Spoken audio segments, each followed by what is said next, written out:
যে ছেলেটা 2019 সালে টাকার অভাবে দুদিন দুরাত না খেয়েছিল, যে ছেলেটা টাকার অভাবে অর্থাৎ চিকিৎসার অভাবে নিজের দাদাকে দুনিয়া ছেড়ে যেতে দেখতে হয়েছে, নিজের মাকে 500 টাকার জন্য ভাসুরের পা ধরতে হয়েছে, মাঠ ভর্তি বাজারে একটা ধনী মেয়েকে ভালোবাসার জন্য চর খেতে হয়েছে, সেই ছেলেটা আজকে বং মিডিয়া হয়েছে।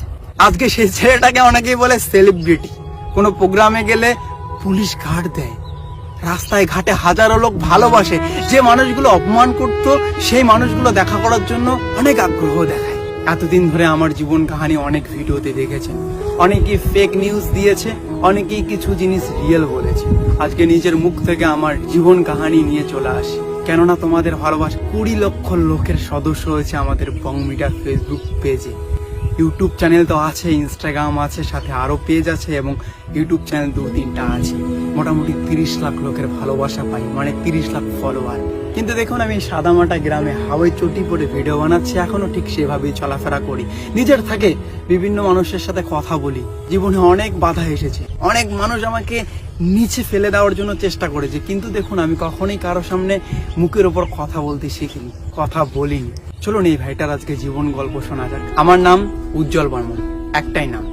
যখন আমি প্রাইমারি স্কুলে পড়ি তখন আমি স্কুল টপার ছিলাম, না কোনো ভালো টিউশন ছিল, না কোনো বড় শিক্ষা ব্যবস্থা, কিন্তু আমার মা বাবা যেভাবে আমাকে হেল্প করেছে তাতেই যথেষ্ট প্রাইমারি স্কুলে ফার্স্ট হওয়ার জন্য। ক্লাস 6-7 যখনই আমার ক্লাস উত্তীর্ণ হয় তখনই আমি খচ্চর হয়ে যাই। হ্যাঁ, প্রচুর পরিমাণে খচ্চর হয়ে যায়। আমার রেজাল্টও খারাপ হয়ে যায় দিন দিন, কেননা খচ্চর হয়ে যায়। তো পড়াশোনায় তখন আর মন থাকে না, শুধু খেলাধুলা। এবং যেহেতু হাই স্কুলে যাই, বাবার নজর বা মায়ের নজরের একটু বাইরে, তখন স্বাভাবিকভাবেই যে কেউ খচ্চর হয়। আমিও ঠিক খচ্চর ছিলাম এবং আমার পড়াশোনা দুর্বল হয়ে যায়, কিন্তু আমার মিডিয়াম কোয়ালিটির রেজাল্টটা আমি ধরে রেখেছিলাম। মোটামুটি ক্লাসের 4-3 রুল ছিল। কখনো অদিতি নামে একজন বান্ধবী আমার ছিল, তার 3 হয়েছিল, আমার 4। তার আগে আমার বন্ধু বান্ধব ছিল অনেক, সুদীপ, বিক্রম, তারা টপার ছিল, ভালো রেজাল্ট করেছিল, কেননা তারা ভদ্র ছিল, ভালো ছিল, আর আমি খচ্চর ছিলাম। স্বাভাবিকভাবে জীবন চলতেই থাকে, কিন্তু হঠাৎ আমার মায়ের অসুখ হয়।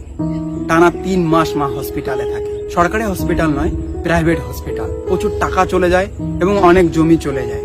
আমরা মোটামুটি আর্থিক দিক দিয়ে দুর্বল হয়ে পড়ি, যেহেতু আমরা মধ্যবিত্ত ফ্যামিলির ছিলাম। মা সুস্থ হওয়ার পরে হঠাৎ 2 মাস পরে আবার অসুবিধা। তারপর 15 দিন পর, 1 দিন পর, 3 দিন পর, টানা 1 থেকে 1.5 বছর আমাদের বাড়িতে অ্যাম্বুলেন্স এসেছিল। আমার চোখের দেখা একটা বছরে মিনিমাম 70 থেকে 80 দিন অ্যাম্বুলেন্স এসেছিল। মানে বুঝতে পারছেন সেই সময় পরিস্থিতিতে কিরকম ছিল। আর একটা সময় মা মারা যায়। হ্যাঁ, সৎকার করার জন্য চাংদোলাও রেডি করে। হ্যাঁ, কাঁধে করেছে, আমাদের হিন্দু ধর্মের সৎকার করতে নিয়ে যাওয়া